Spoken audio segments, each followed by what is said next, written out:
Sahabat Kristus yang kekasih, hari ini kita akan merenungkan satu tema, yaitu self-rejection atau penolakan diri. Dan sebelum kita membahasnya, kita minta pimpinan Tuhan. Mari kita berdoa. Bapa yang Maha Pengasih, kami mengucap syukur kalau pada saat ini kami boleh bersama-sama merenungkan tentang diri kami, ciptaan kekasih Tuhan. Dan melalui perenungan ini biarlah Tuhan juga menolong hamba-Mu untuk menjadi alat penyampai kabar baik yang diperkenan oleh Tuhan. Berfirman Bapa, kami siap untuk mendengarkannya. Dalam nama Tuhan Yesus kami berdoa. Amin. Sahabat yang dikasihi Kristus, kita akan bersama-sama mengenali apa yang disebut dengan self-rejection atau penolakan diri. Dan saya mengutip apa yang ditulis oleh Henry Nouwen. Dia berkata begini dalam catatannya. Melewati perjalanan tahun-tahun, saya sampai pada kesadaran bahwa musuh terbesar dalam hidup manusia bukanlah popularitas, atau bukan juga kuasa atau sukses, tetapi penolakan diri. Kenapa? Penolakan diri adalah musuh yang terbesar dari kehidupan spiritual kita. Sebab dengan penolakan diri kita tidak bisa mendengarkan suara kudus yang menyebut kita sebagai the beloved atau yang kekasih. Tetapi orang yang tidak memiliki rasa menjadi yang kekasih, dia di sana kehilangan sebuah ekspresi yang paling inti. Sebab menjadi yang kekasih mengekspresikan kebenaran inti dari eksistensi manusia. Oleh karena itu, ketika kita berhadapan dengan penolakan diri, kita juga akan melihat bagaimana seseorang yang menolak dirinya, dia merasa tidak cukup layak atau tidak cukup mampu untuk mencapai gambaran dirinya atau apa yang selama ini dia ingin untuk menjelaskan siapa dirinya. Dan penolakan ini membuat ia terus-menerus membandingkan dirinya dengan orang lain. Ia merasa sangat tidak bahagia. Ia selalu kemudian sampai pada sebuah kesimpulan bahwa dia tidak layak, dan dia akan merasa kesepian, merasa layak untuk dipinggirkan oleh orang lain. Dia merasa ingin bersembunyi dari sebuah keterbukaan sosial dengan orang lain. Kalau ada yang mengkritiknya, segera ia melakukan pembenaran itu dalam hatinya. Dia seakan-akan berkata, nah lihat kan, saya memang layak disingkirkan. Saya memang layak untuk diperlakukan seperti ini. Saya memang tidak cukup berharga untuk mendapatkan tempat sebagai yang kekasih di hati orang lain. Dan pada momen-momen seperti itu ada sesuatu yang secara spiritual menjadi amat kasihan. Orang menjadi marah di dalam rasanya. Orang menjadi kesepian. Dan orang pada akhirnya bisa melakukan sesuatu yang menakutkan. Atau ia cenderung kehilangan visi hidupnya. Ia kehilangan tujuan hadirnya di tengah-tengah kehidupan ini.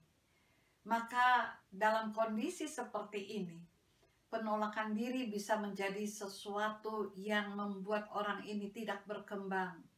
Saudara-saudara, manusia bertumbuh menjadi lebih besar dan dewasa. Namun ada sesuatu yang terhambat dalam dirinya, yang tinggal katanya seperti anak kecil yang menangisi gambar dirinya, yang tidak pernah hilang dari hati orang itu. Bagaimana sebuah penolakan diri bisa terjadi? Itu bisa terjadi ketika ia masih kecil dalam pertumbuhan. Ada banyak pelabelan, ada banyak juga body shaming yang dilakukan.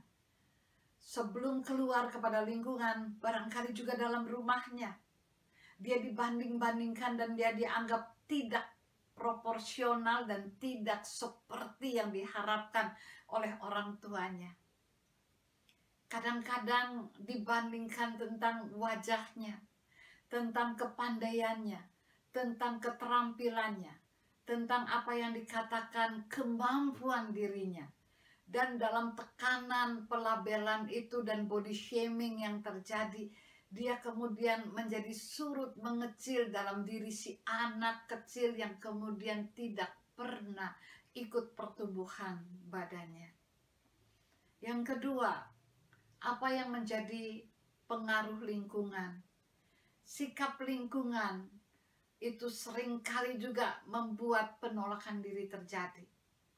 Ketika lingkungan tidak memberi tempat, ketika dalam perpacuan situasi dia menjadi orang yang tertinggal, yang disebut dengan left behind, abandoned, ditinggalkan, dan juga disingkirkan dalam pertarungan itu.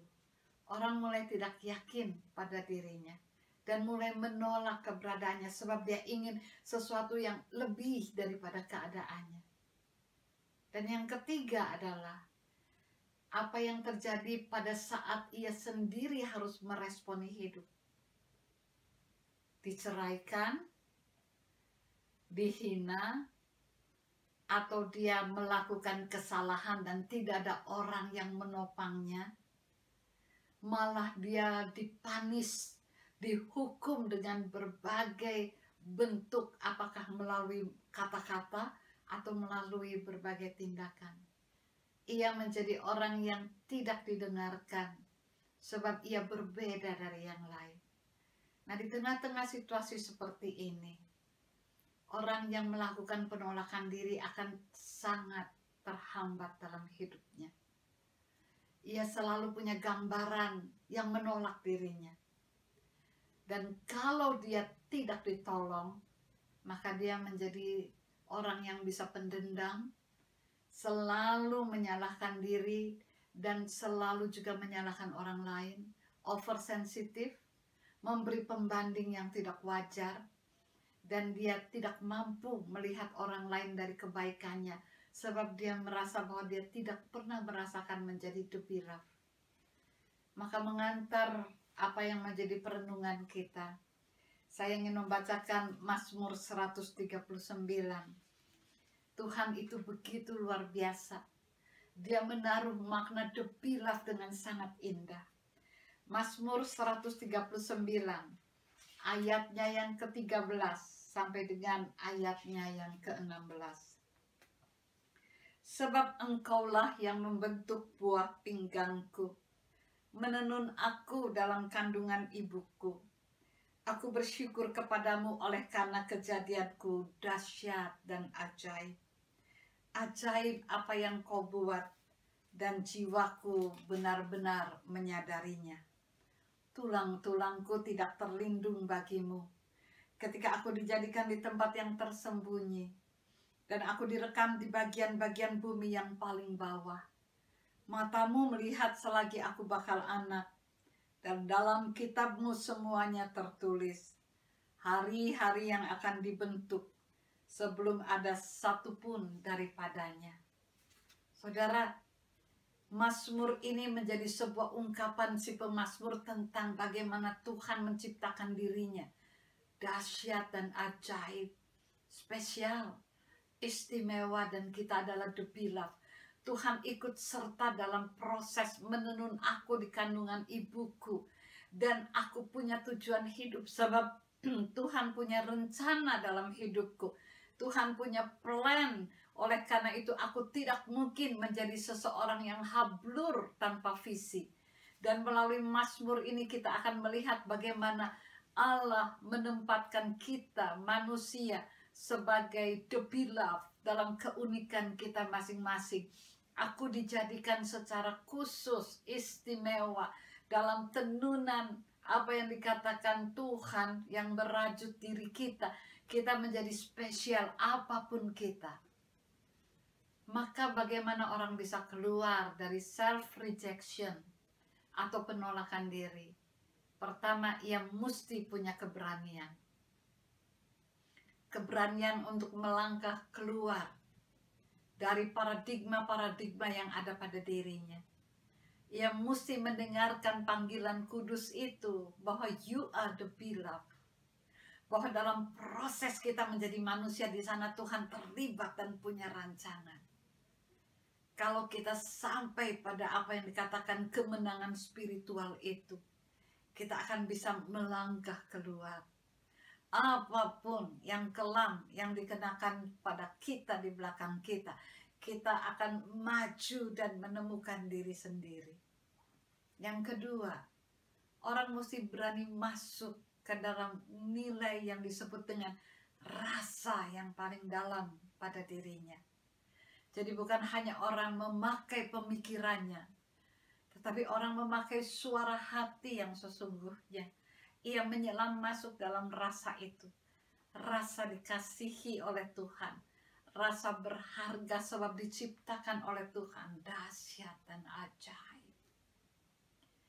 Kalau ia masuk dalam penerimaan itu, maka ia akan bisa keluar dari perasaan bahwa ia kehilangan gambar diri. Gambar dirinya jelas digambarkan oleh pemazmur ketika ia juga memperkenalkan dirinya. Pada dasarnya, ketika saya dan saudara ingin bersama-sama keluar dari penolakan diri, maka kita harus mulai dengan yang disebut kebaikan Tuhan yang memeluk kita sebagai the beloved. Itu luar biasa. Saya tidak bisa melupakan ilustrasi tentang seorang anak yang selalu menjerit-jerit karena mempunyai sakit kekejangan otot. Ketika dia menjerit-jerit dalam kebaktian, orang di gereja memandangnya dengan pandangan yang aneh sekali. Dan ada yang menaruh jari di mulutnya dan berkata, "Shh," mengganggu kebaktian. Tapi ayahnya memeluk anaknya yang meronta-ronta, membawanya keluar dari gedung gereja. Dan ketika orang-orang yang kebaktian melihat keluar dari jendela, dia melihat sang ayah memeluk anak itu. Dan waktu selesai ibadah dan orang-orang melewatinya dan bertanya, "Siapa namanya?" Dia berkata, "John the Beloved." Kata the Beloved itu penting sekali. Siapapun nama kita.